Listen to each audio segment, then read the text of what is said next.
There we go. Sorry about that. Welcome to our Talking RV Tech Talk. My name's Dave Solberg, your host. We've had a little change since the last broadcast we have. Dustin and Ashley and Zach have gotten swamped at their California RV specialist business and taking a little bit of time away from this to catch up with that. And then so we are just going to bring Chuck on today. We have Chuck Woodbury. If you want to join us here, Chuck, and unmute you. Can you unmute your? I think you have to unmute your own. There we go. There we go. You go. All right. Yeah. Yeah. Dustin is and Ashley are down there in Lodi, California, are with their California RV specialists are like so many other businesses that are in the repair business are just booked up solid, and they've been just running themselves silly and then trying to do this, get ready for this program. And so we've done this 4 months, and I think they're just they want to take a break. I hate to see them go, but hey, their customers, Dustin told me, their customers are just not that happy that they're having to wait so long to get service or parts or whatever. And I think it's tough on people that like Dustin, who really want to do a great job, to have to not provide the kind of service they're capable of. He's tried advertising for technicians. He's tried everything. He pays well, good guy. They're quality conscious. Anybody looking, any technician out there looking for a good place to work, I highly recommend California RV Specialists down in. Well, and that it brings up a good observation that I've had. You got the RVIA is trying to do their RV Technical Institute, and they did 1,000 people last year. We sold 490,000 RVs, and we had 1,000 technicians. And you just can't find people today. They've been going to the high schools, they've been going to the junior colleges, working with guidance counselors to say that this opportunity in the market for jobs. And one of the things that I kind of noticed is that nobody works on cars anymore. When we were growing up, we all worked on cars because we could get inside, we could pull stuff apart. You could get to a point where you got it so pulled apart you had somebody come help you. But kids today don't work on cars, and you go through the the shop classes at school, and what are they going to teach them? What are they going to? Here's how to plug the computer in. So I don't think we have as many people that kind of have that mindset that I want to go work on something. And so the RV technician institutes even go into the prisons, low security prisons, and people that are going to be released at some point in time, or they're training them. So anyway, I do see a bunch of familiar faces here. We got John Doherty. We got Jimmy Carter's here. All right, that's good. And we got Ken and Snoopy. Hey, Snoopy, glad you made it too. Jeff L. We didn't publicize this too much, Dave, so I don't think we're going to have a big crowd today. Where did you find those of you that are on here? All 14 of you. We're just broadcasting this on the RV Travel Channel today. What's this? What is Snoopy saying there? You can read that, Dave. Snoopy says, glad you made it in today. And I saw Dave's reply on Friday on the 317 on the RV on demand water heater, showed a PEX crimp connectors and tool for crimping them. Is there a special tool for uncrimping them? I have not seen it. The only thing I've ever done to uncrimp those is just use pliers, use a straight flathead screwdriver, not pliers, screwdriver, and you should be able to work your way in between that crimp and loosen them up enough. The other thing you can do is they make the just a side cutter and go in and pop the top of that. It's got got to be a pretty good side one. So anyway, Snoopy says Diane. What does that mean?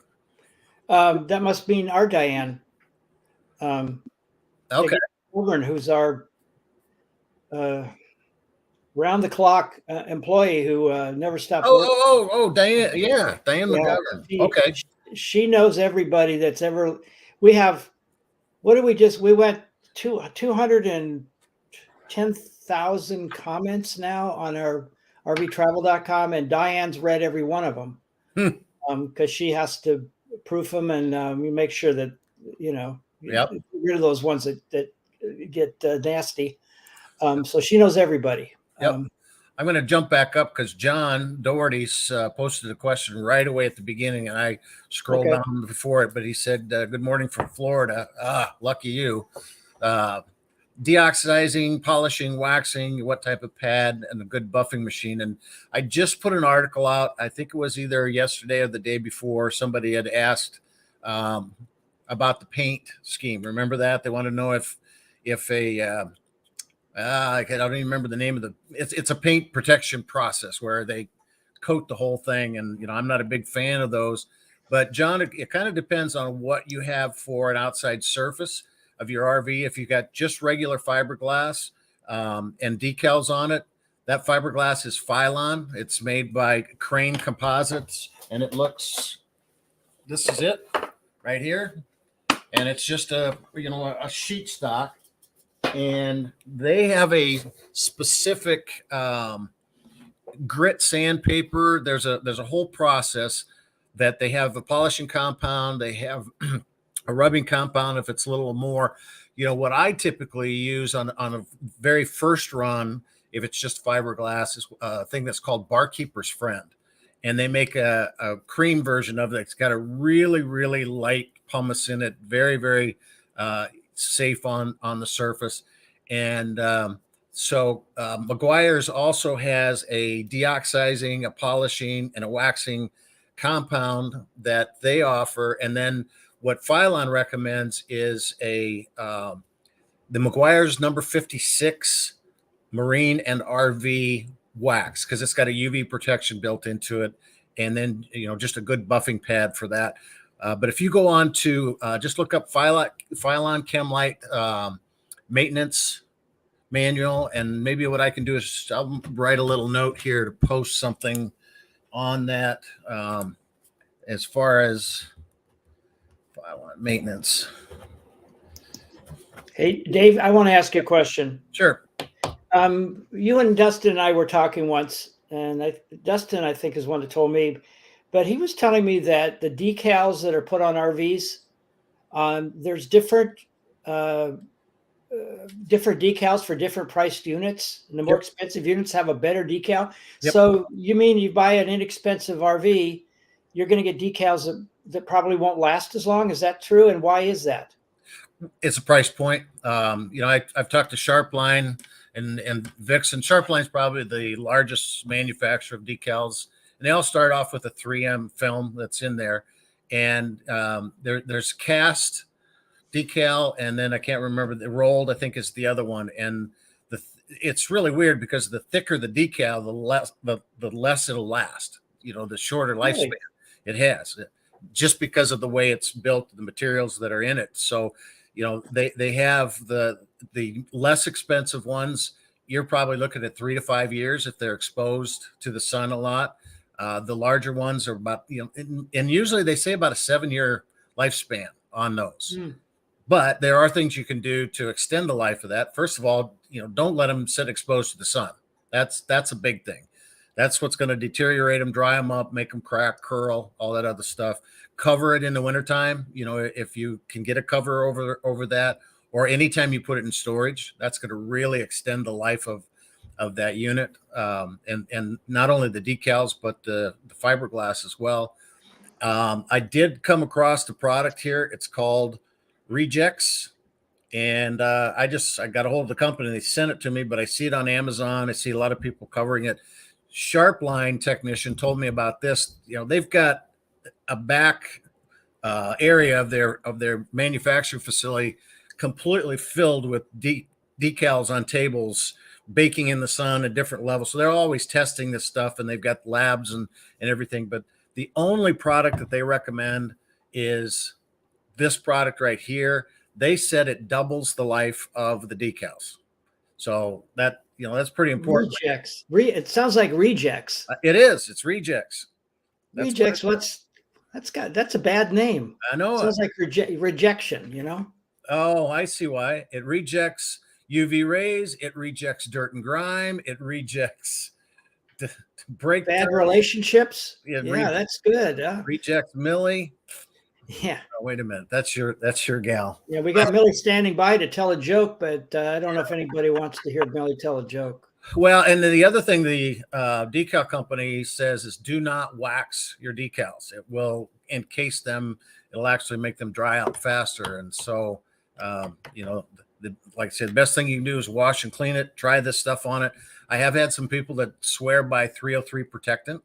That's a pretty safe product. But getting back to John's, then if you have a full body paint, then you're just going to do the same thing you would on like a car. It's going to be the same process. It'll have a paint coat on it, and then it will have a gel coat. And it depends on, normally the full body paint on RVs is not as many layers as paint of a car and gel coat of a car. So you're going to go through the same thing, a little bit of polishing compound. Again, the McGuire stuff is really good for that. And, I will put that link, and I do believe the article was talking about that full body paint. I did have the some of that other stuff on there, but not the deoxiding and polishing. But so there are some things you can do. As far as a good buffing machine, I've always used the Black and Decker. It's just the pistol handle kind, and it's so old it's plug in. So I don't think anything plugs in anymore. In today's world, it's all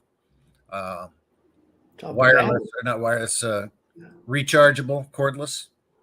Yeah. So anyway, Snoopy says that Diane told me it's lucky she knows somebody in there.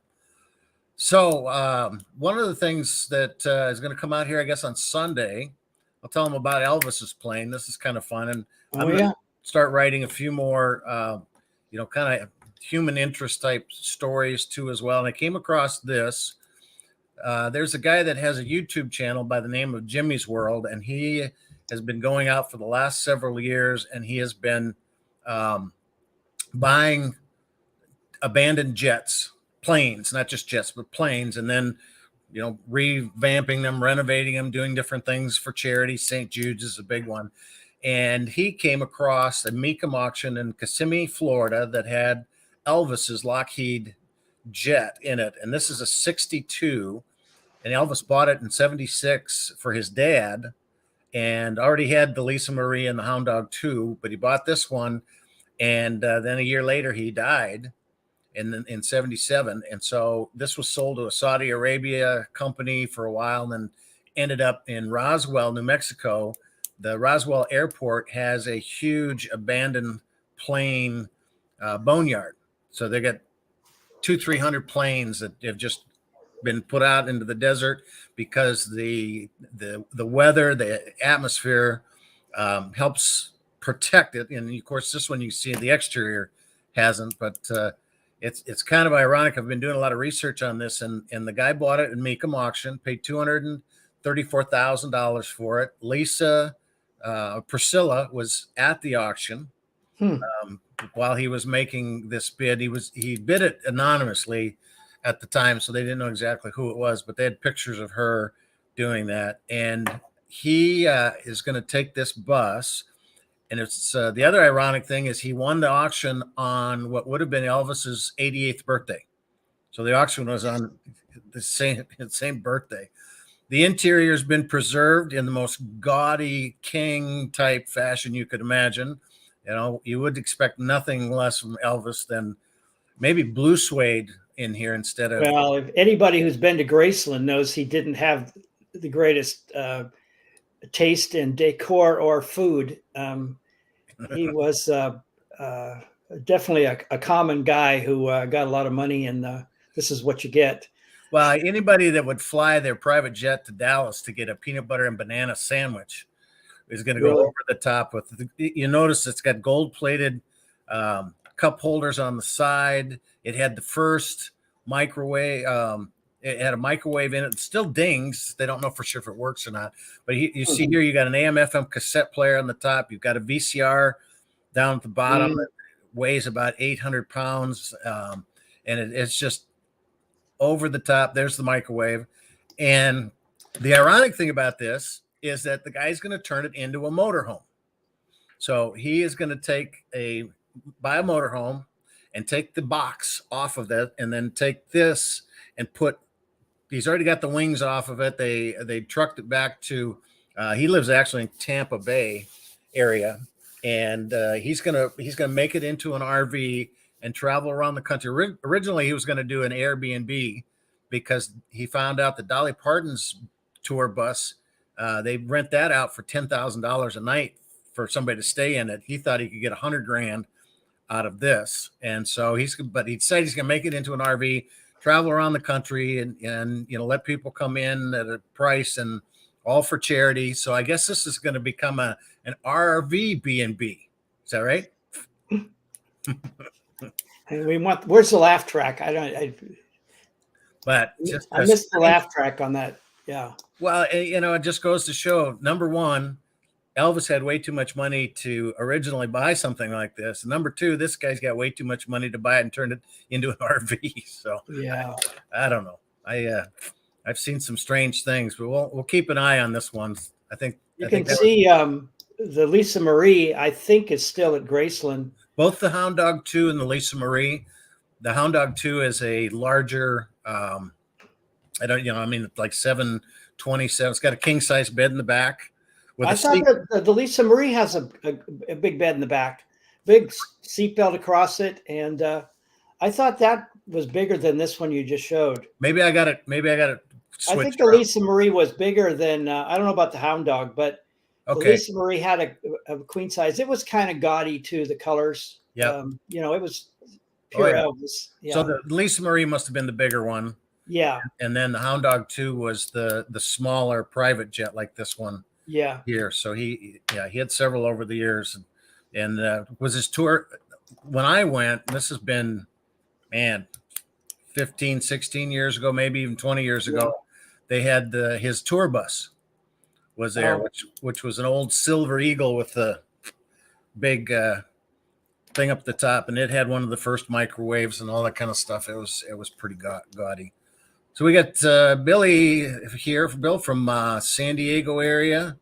Brad, no technical questions yet. So come on, somebody out there here's your opportunity to pick the genius's brain here. All right. Well, right? Chuck's been playing around with Millie, so to speak, the artificial lady, and I think he's got a joke. You want to have Millie play a joke? I don't know. People think because Millie's not real that I'm using artificial intelligence, but Millie is like, it's like the reason that Millie's fun to play with, and I don't know if I'm going to bore everybody with this. It's like being a ventriloquist. You just get to put your words down and they come out of a different mouth. But this is Millie, and we ran this in Wednesday's newsletter, and I got grief from some people that said, you talk about not using artificial intelligence to write articles, then you pass this woman off as real. Of course, we said she was fake. And but I thought, wouldn't it be funny to have Millie tell a bar joke? So at the risk of losing too many of you viewers, please come back and send your tech, because there's a pause. There's no tech questions to answer right now. Then I'm going to use this time to have Millie tell you a joke. Okay. So here's Millie, and she's got a bar joke for you. So you just get ready. This is very exciting. Here we go. Hi, guys. It's Millie from RVTravel.com. Here's one of my favorite bar jokes. A gorilla walks into a bar and says, "A scotch on the rocks, please." The gorilla hands the bartender a $10 bill. The bartender thinks to himself, this gorilla doesn't know the prices of drinks, and gives him 15 cents change. The bartender says, "We don't get too many gorillas in here." The gorilla replies, "Well, at $9.85 a drink, I'm not coming back either."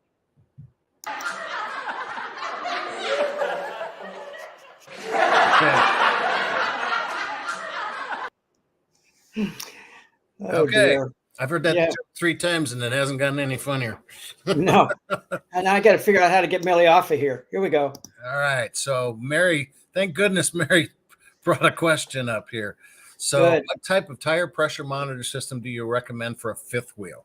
We have a 32-foot Keystone, and I am a big fan of TST systems, TST technologies, because I was doing the show in California, and we were doing seminars, and the TST representative was there in a booth, and I asked him to come up and give some information about tire pressure monitors, and he did that, did a very nice job, and he gave me a set to test, and I took them back, and I was running a company at the time where we had 3 trucks and trailers on the road, and we put over 125,000 miles on the main trailer every year, and I put those TSTs on that main trailer, and 2 years later they were still running perfect and saved us a lot of grief. Started, gave us a warning when it was starting to go low, so I think, and these trailers were put through really, really hot temperatures, really cold temperatures, construction zones. So it wasn't just nice highways all over. So I have never had one, and they're the kind that just go on the end of the, of the stem. There are some that you have to take the rim tire off and put them around the rim. The early ones that came out in the stem, I didn't think were that good. They got beat up pretty bad. The sensors in them were not good, but these things work great. There are 2 different kinds. You can get either the pass-through or the traditional. And what that means is that if you do have to put air in them, you have to take the sensor off in the standard version because air won't pass through that. So the other one, you have an air chuck on the top of the actual sensor, so you don't have to take it off. And it does have a little Allen screw that you can tighten up for security purposes. Now, one of the things you will find, though, and this question has come up several times, that you're going to put 4 or 8, whatever wheel configuration you've got on your Keystone. You probably only have 2 axles and single wheels, but you put those 4 on there, and you have a receiver inside that tells you the little LED with the tire pressure in it. But then I've had the question, well, can I get my truck tires and have all of them together in the same LED? So I don't have one for the truck and one for these over here, and you can't. The truck automotive world has a different frequency that's proprietary just to them. So any aftermarket tire pressure monitor is going to have a different frequency for that. So what TST recommends, if you want just one of the LED monitor doing all your tires, then get 4 more tire monitors for your truck. So you have all the same TST, and then just shut off the tire monitor on your truck one, put these on it, because that one's way inside the stem, inside the rim that they have. So you won't damage that at all. You won't do anything to interfere with that. And that way you can have all of them in one if you don't want two different monitors. But that's the ones I like. So Jimmy Carter says AI humor, and we have Ken says my Montana came original equipment with TST and all 5 tires, works great. Is that common, Dave? Do you know? Standard? No. That and I would venture to say it depends on what year that Montana was.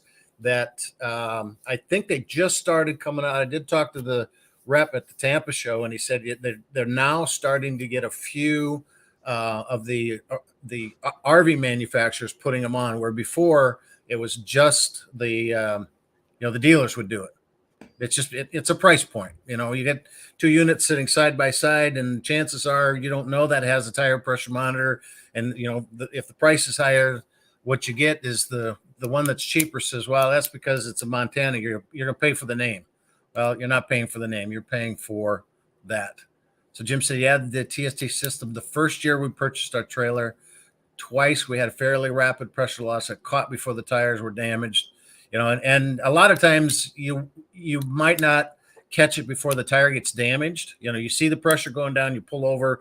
But what the good side is that you don't have the tire blowout. And that's where you have rim issues, that axle issues. You tear the skirting out of the the side of the trailer. I've seen a lot of that stuff. So those are the things. Mary says, thank you. You're welcome, Mary. And Ken says 2022, purchased last September. And so, yeah, I would say that's when Keystone, you said you put it on the first year. No, that was Ken. So Jimmy added his after the first year. Okay. So we don't have any more questions here. I am going to pull up a product here that I'm going to feature. I just found this at the Harrisburg show. I did seminars there, and I went over and talked to the General RV group. And do apologize, this is a little bit small, but this is called a handle extender. And what this is a lot of times it's really hard to get your hands inside that small little paddle that's on the door latch, and especially if you got stuff in your hands and all that. So what this does is it connects to the latch. It's got a little U-shaped bracket that gets put on with an Allen wrench up at the top, and then down at the bottom you'll see there's a triangular plate that it's hooked to, and that actually drills through the door with another plate inside that sandwiches it, so it's nice and secure. You do have to drill through your door, but it's not a big deal. Three holes, so you get these bolts through it, and that whole handle pivots just like your top one does. So now that you can open that by just grabbing that handle and pulling it up. So I just thought that was a fantastic thing. That's from MoreRide. And then here is their rail assist, door rail assist. This just folds up flat like you would have the awning rail that's just right above it. And then you pull this thing out to help you get in or out of the rig, because you don't have any rails on your stairs unless you got the great big MoreRide ones that come down like an airplane. Those you can't put on a motorhome. So this is a great assist handle to help you get inside and out. So I came across those at Harrisburg. I thought they were pretty fantastic. We're going to put some on here, and in May I'm going to do some more shooting. So Mike says, what are some of the best ways to clean a black water tank sensor that always shows full? We have tried water and ice and slush it around. And, it's kind of ironic because Chuck and I were just talking about this week, that there's some videos out there where, guys put ice in, and that's we call it campground fiction, where people in the campground are sitting around that liar circle. Well, some call it a campfire, but it's the liar circle, because if this guy's getting 10 miles a gallon, somebody's getting 12, somebody's getting 14. It's always the case. But, the ice, the reason that your tank doesn't work right, I happen to have one right here. I'll pull this up. Might be a little hard to see, but this is your typical tank, except it's black. So you've got a power probe that comes in here, right here, and then you've got 1/3 full, 2/3 full, and full probes. As that water level or liquid rises, it arcs across, sends it to the monitor panel, says, I'm 1/3 full, I'm 2/3 full, I am full. And so what happens is that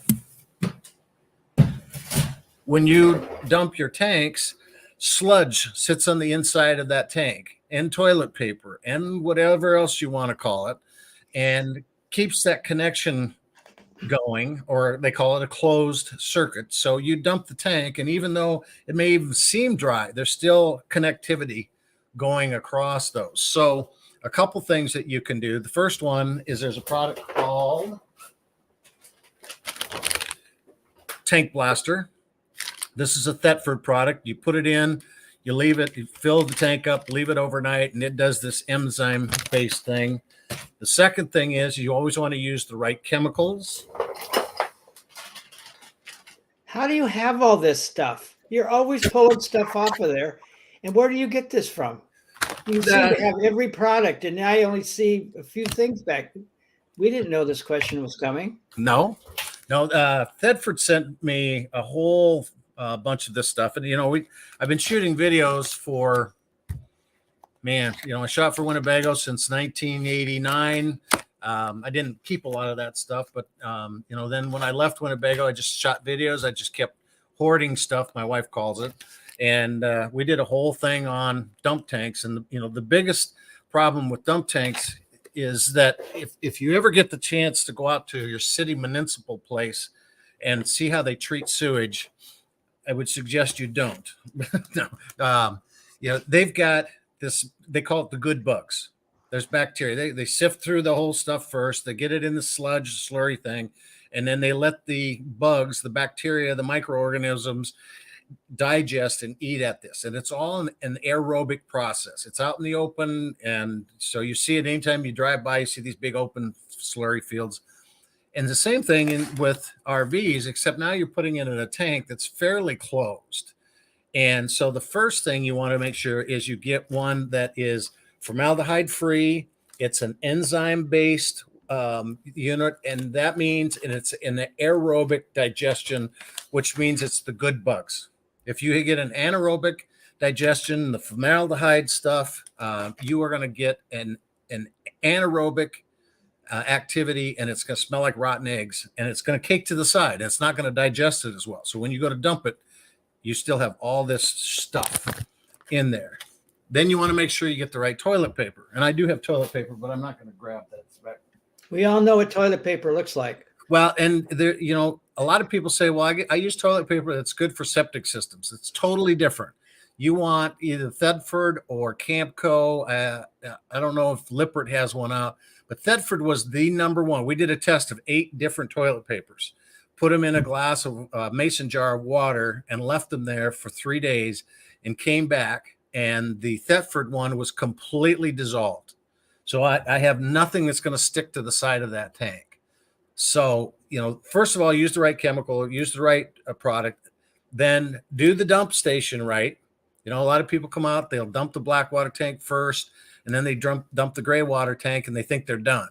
You would be amazed. You need to do at least 2 or 3 fills of that black water tank. And the best thing to get is get a clear elbow or end of the hose so you can see what's happening. So, and I'm also a big fan of the black water tank flush valve. So Hey, Dave, can I say something before I forget it? Yep. Our readers have voiced their opinions over and over, and I tend to agree with them that, like, Costco cheap white 1-ply toilet tissue is just as good as any of those ones from Thetford or whatever that cost so much more. My God, you better not be sick and have to use that toilet paper, because you can use the Costco. Yeah, you can use the Costco stuff. Just make sure when you're done wiping, you throw it out the window. You don't put it down your black water tank because it's going to plug it up. You think so, huh? I think so. But but if you do the test with that, you put it in the water and let it stir up for a couple minutes, it basically dissolves. Well, the really thin stuff does, but you know what? That stuff's so thin, you might as well not even use toilet paper. Just use your hand. Because you're getting disgusting now, Dave. Well, there's an old song, Stranded. I don't know if anybody remembers that, but no. So I am a firm believer in using something that is in the RV industry that has been tested, like and Campco, but not the big box store stuff, because that stuff does not break down like it should. You don't think so, huh? No, I don't think so. So here is what's called a black water flush valve. If you can get one of these to mount into your black water somewhere close, this literally spins inside. You hook up a garden hose to this, and the pressure of that spins inside, and it just wipes that stuff completely off the sidewall of that unit. Now, what they're saying about the ice, if you throw ice down in there, you've got chunks. And so if you can sometimes bust some of that stuff up, but for 99% of the time, it doesn't work. Well, I have a comment to make. We just got a comment from Southern California, Kevin. I see that. I want you to consider never camping next door to him. Can you see why? Oh yeah, Kevin says that. Where's he at? There it is. I'll throw it out the window once done wiping, like he said. There you go. Don't camp next to Kevin. So, don't camp in Southern California. Next to Kevin. That's what it's saying. Stay away from Kevin. Please, Kevin, don't get near me. Okay. Yeah, look at that. So now, if you can't put the black water flush in it, I have. Oh, you got something else there. I do, and I don't know where I put it. Dang it. You can get a flush wand. I'll be right back. A flush wand. You've got one handy there, huh? Well, it's not handy. Pretty handy. No, I lost it. I know I had it out at one of the other shows, but anyway, they make a flush wand that is just it's a long wand with an on-off valve. You can screw a hose into it, and the bottom of it has little holes that spin. You put that down your toilet. But the challenge with that is you got to get a hose inside your RV, usually through the window, and then you got to stick this down the toilet, and it's kind of a mess. So if you can get a black water flush valve installed in that is, in my opinion, the best way to do it. So, so here's what Kevin says. Ha ha ha. Yeah, real funny, Kevin. Real funny. Yeah. Yeah. Here, Ken says, I have the handle extender and safety rail. I purchased them in Hershey. I was at Hershey, Ken, and the handle makes it easy for my wife to reach the door latch from the ground. And that's another thing, too. The big fifth wheels, big diesel pushers, that latch is so high up there. Sometimes it's almost impossible to get, and unless your step is already out. So if it's not, so that's a good point, too. I mean, some of those fifth wheels have like 5 steps before you hit the step on the RV itself. I mean, it's quite a climb. It is. Yeah, it is. So we are just warning everybody out there: if you don't write a technical question, then Chuck's going to have another joke. And Millie's coming back. You haven't got any more jokes I haven't on got any more Millie, but I can create a Millie here in about 10 minutes, and I can bring her back. She could talk about her toilet paper, whatever she uses. So I've got one for you. That what does a baby computer call his father? Data. What? Data. Oh, jeez.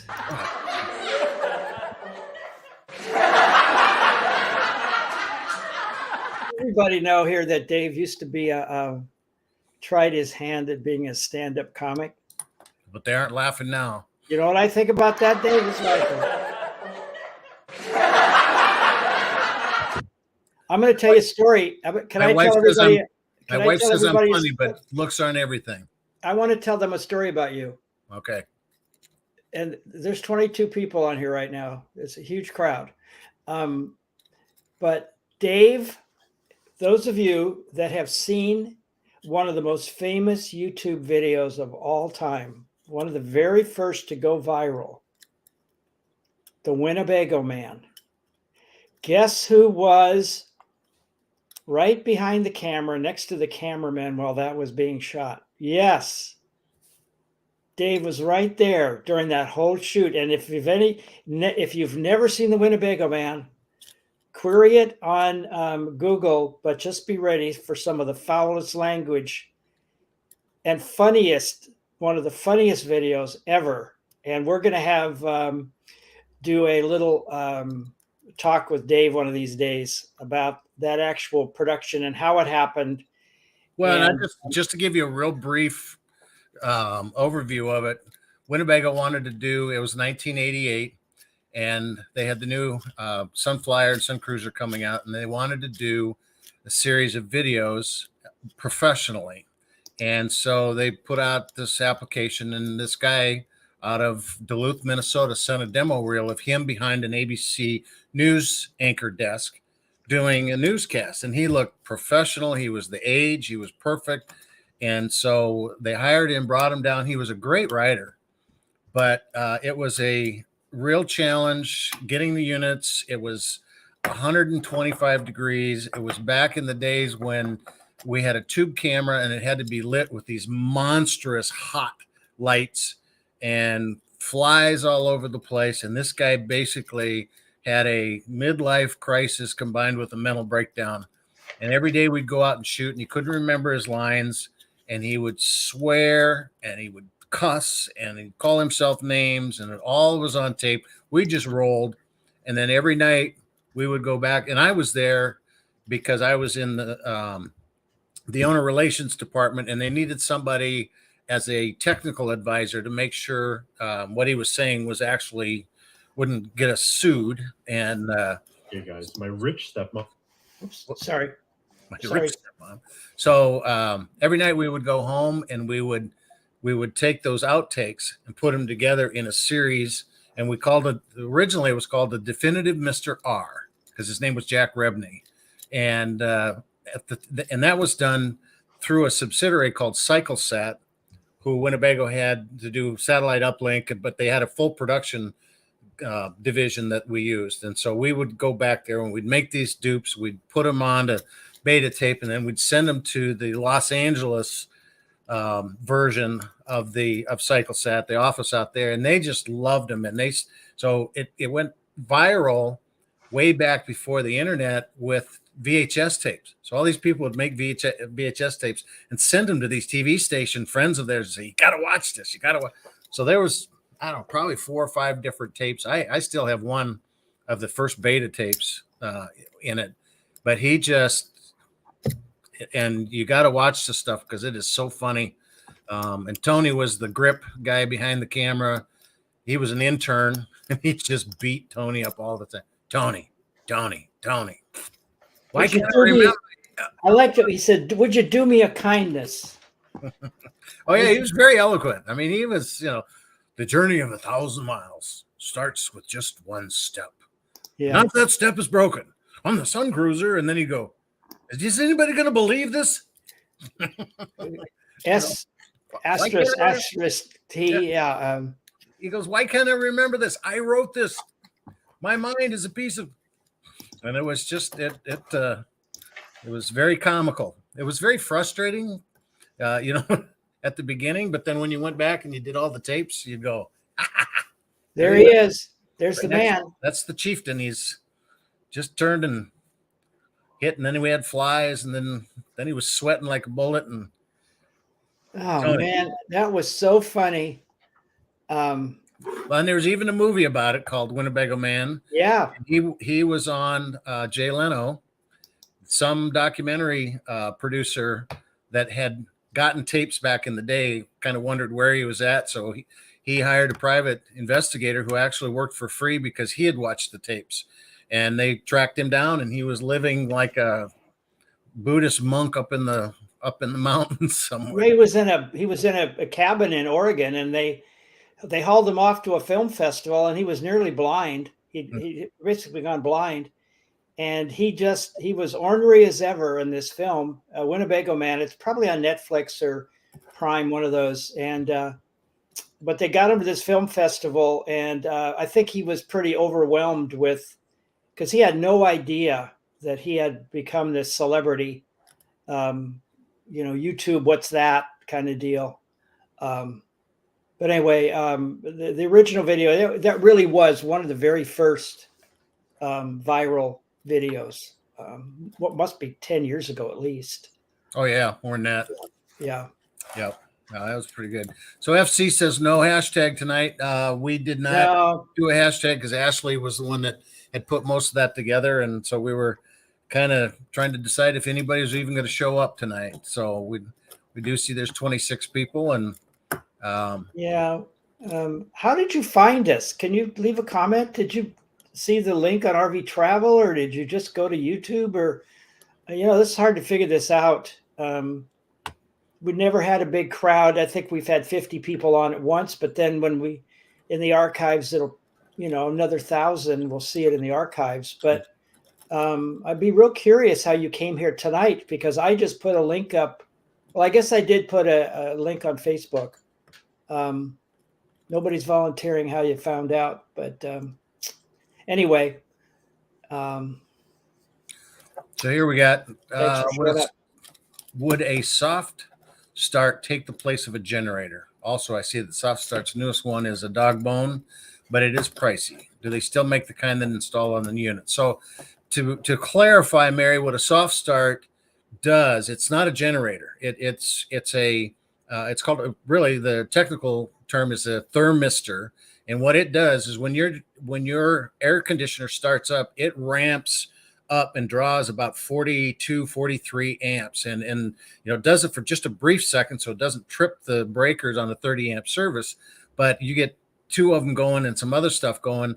And you have a smaller generator, or you want to plug into your outlet in your garage, you can't do that with that generator or that air conditioner. So the soft start does a slow ramp, and it just doesn't. It has nothing to do with the generator. It has everything to do with the capacitors in the air conditioner and keeping them from shooting up. They only do about 14. It's that low.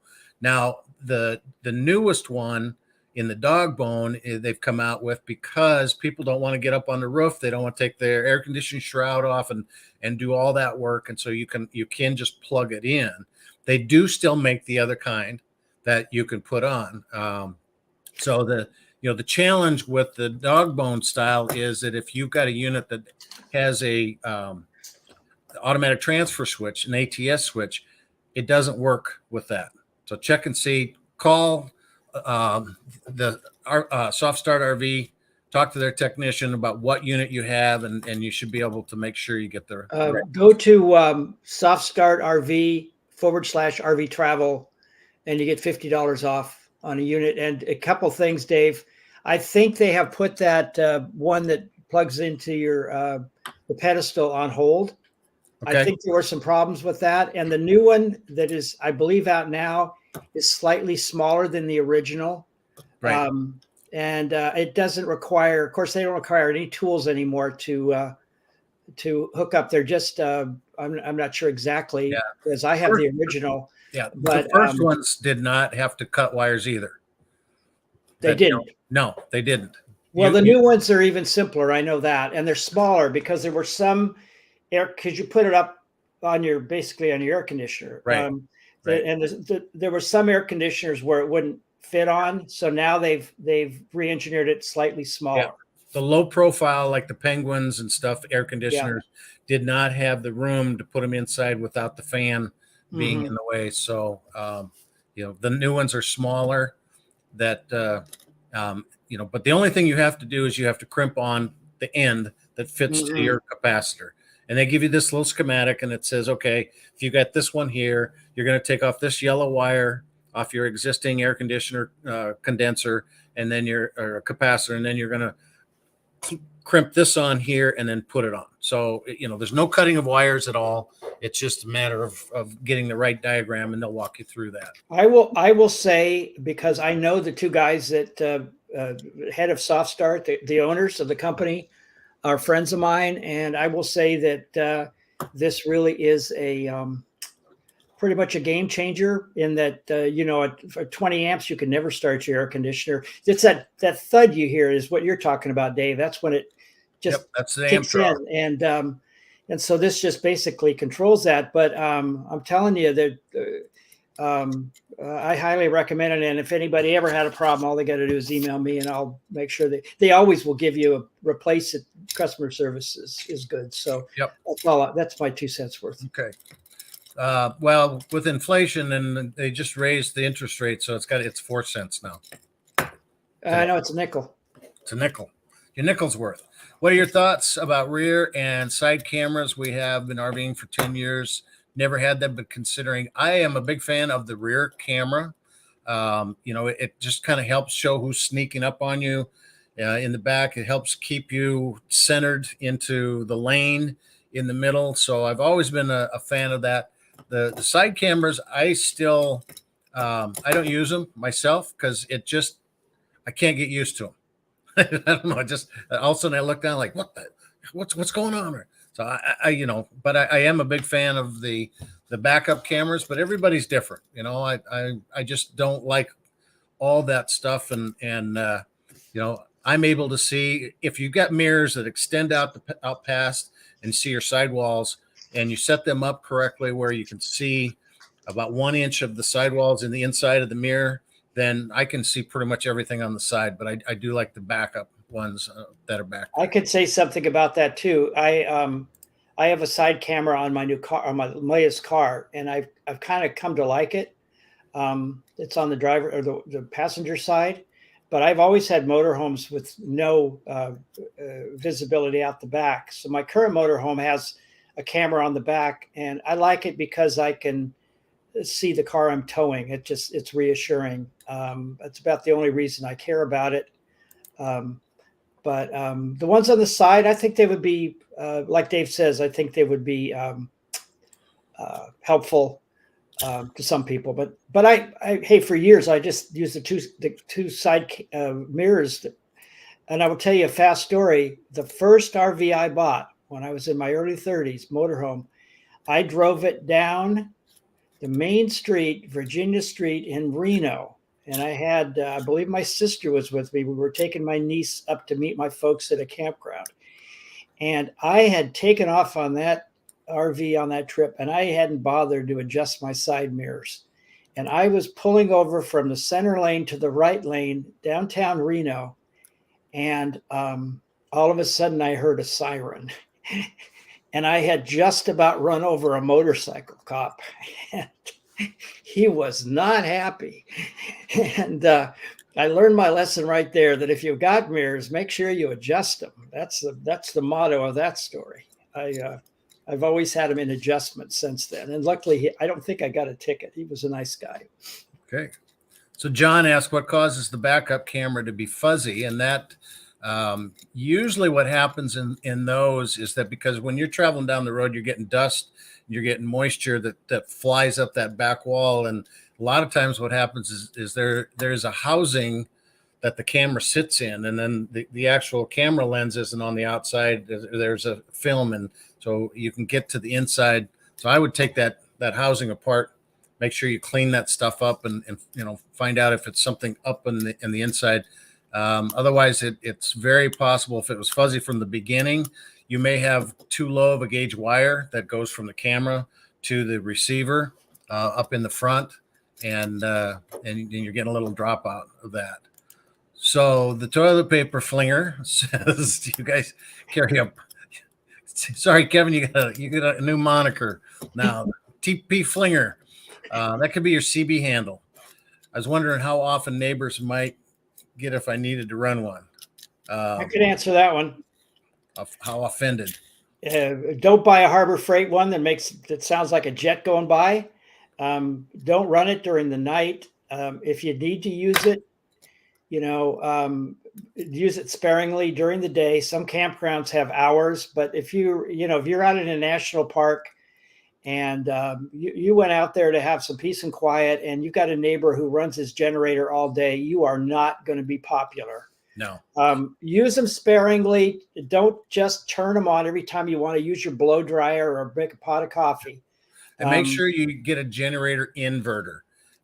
That way you're going to get true sine wave power. It's not going to damage your microprocessors inside. You go to the box stores and the home improvement stores. Those are made for big lights and industrial tools, and they're going to be loud, and they're going to do raw power. Something I would suggest, and I just looked into it, and I'm going to get a sample of one, is car generator. And car generator is a portable generator that you hook to the battery of your car, and you start your car up, and it will do it. They've got 1,000 watt and I think a 2,000 watt. So, I mean, you don't get a big a large scale generator, but if you're just looking to charge your batteries or, some emergency power, I tell you what, you can run your car for a very long time, probably more economical than what fuel you would put in a portable generator. And it's very quiet. Nobody cares if your car is running, in the campground. And so it's called car generator. That's something I would look at. Yeah, nobody cares unless it's one of those diesel pickups that sound, those Dodges that sound like, again. Yeah. But what I would say with generators, we've done a lot of surveys at RV Travel on this, and our readers, by and large, believe use them minimally, use them in the hours specified. And I mean, listen, I have been in campgrounds where there's been somebody in there with a generator without a muffler. I don't know what. And it's like listening to a garbage disposal all day. Yeah. And that is not going to earn you any points in a campground Now, maybe out at a sporting event or a NASCAR race or something where it's noisy already, but be careful. Don't offend people with noise pollution, whether it's loud music or a generator or anything. Yep. So Southern Cal Kevin says, I do have to apologize, Kevin. I didn't mean to say that. I know I'm the one that said it earlier. I said it to Chuck. So anyway, well, Southern California, Kevin still is throwing toilet paper out his window, so I still don't approve of him as a neighbor. No, he's not. He does say thank you for the information. It's been a great stream so far. Zachary says, and you know why they call him Zachary? Because he looks exactly like a Zachary. Oh, geez, Dave. I knew a kid named Zachary. We always said that. You know why they called you Zachary? Because you look exactly like a Zachary. I need a 45-foot travel trailer with washer and dryer hookups that's good for winter use. But it depends on where you're wintering at. Right? Yeah, wintering in Yuma, Arizona is different from wintering in Minneapolis. Yep. I say that in my seminar. Who's going to camp in the cold? And people are like, no. It's a trick question. Who's going to camp in winter? And I say, who's going to camp in winter where it's warm? still winter in Yuma. And that is a very long question, Zachary. But the thing you have to look at is, first of all, if you're looking at a 45K, 45, it must be foot. Probably foot. So you're looking at most likely a fifth wheel. You want to look at insulation value. You want to look at how the freshwater tank and all the water systems are protected, heated. You want them above ground. You don't want just that cheesy little underbelly thing with all that stuff hanging below it. All that stuff will freeze. The heater, dual pane windows, and look. I think we got a couple articles on winter camping and things you can do to insulate. Be very careful when you're looking at trailers and what they tell you their insulation value is. R9 on the sidewall is about the most you're ever going to get. You could get up to R25 in the roof, but if somebody walks in and tells you you're going to get R45 out of the sidewalls, 60 out of the roof, you'd walk away. Do your research. They can tell you anything they want because you can't prove it, but I can guarantee you don't have that kind of insulation value in there. And then you've got all these windows, and they're not gas filled; they're air filled, dual pane windows. So it's totally different than your house. It's time for you to accept your $45,000 one, 45K. That's where 45,000. You got to get your Academy Award now. The music's playing. There you go. And your acceptance speech is. And I'd like to thank everybody that worked on everything, everywhere we go with every RV we've ever had. Isn't that the name of my movie that I did? Yeah, that's our movie we're coming out with. Yes, and I tell you. Well, Dave, what do you think? An hour went by fast. Should we do this again next week? I think next week I am heading to Phoenix, Arizona. We're going to go to Scottsdale. And so I should be in about noon. If everybody wants to do it, why don't you put out a survey and see? I can do it from a hotel room again, and I won't have all my clients.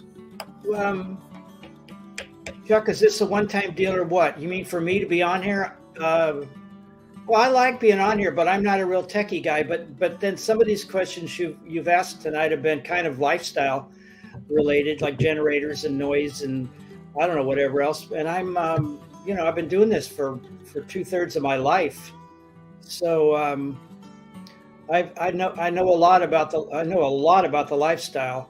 I've spent, I'll bet you, since I bought my first RV at age 32, and as you can tell, I dyed my hair gray so I'd look more mature. But I dyed my hair skin color. yeah. Dave, one of these days you got to take that wig off, and then anyway, I'd like to do it again, but I don't want people to come in here and want all technical advice and then have me bringing Millie in for just because I happen to like Millie. But we'll do it. Let's do it next week, and we'll publicize a little better, see what happens. Okay. And of course, I thank everybody here, and I just like chatting with Dave, and I do this all day long. just Yep. chatting. And I enjoy, the questions, comments. I like helping people when I can. And I learn a lot too. I get questions that I just go, wow, I didn't know that. Okay, let me research it. So, Yeah. Yep. All Okay. right. We're running behind, so we appreciate everybody coming out, and we will do this next week. Okay. We'll see you here next week, everybody. Okay. All right. Bye-bye. Thanks a lot, guys. See you, Snoop. Thanks for your service and your Jeep. Yeah. And what There you about Thanks, Millie. what about who was throwing the stuff out the window there? Kevin. Southern California. Kevin, come on. It's don't do that anymore. Okay. See ya. Bye-bye.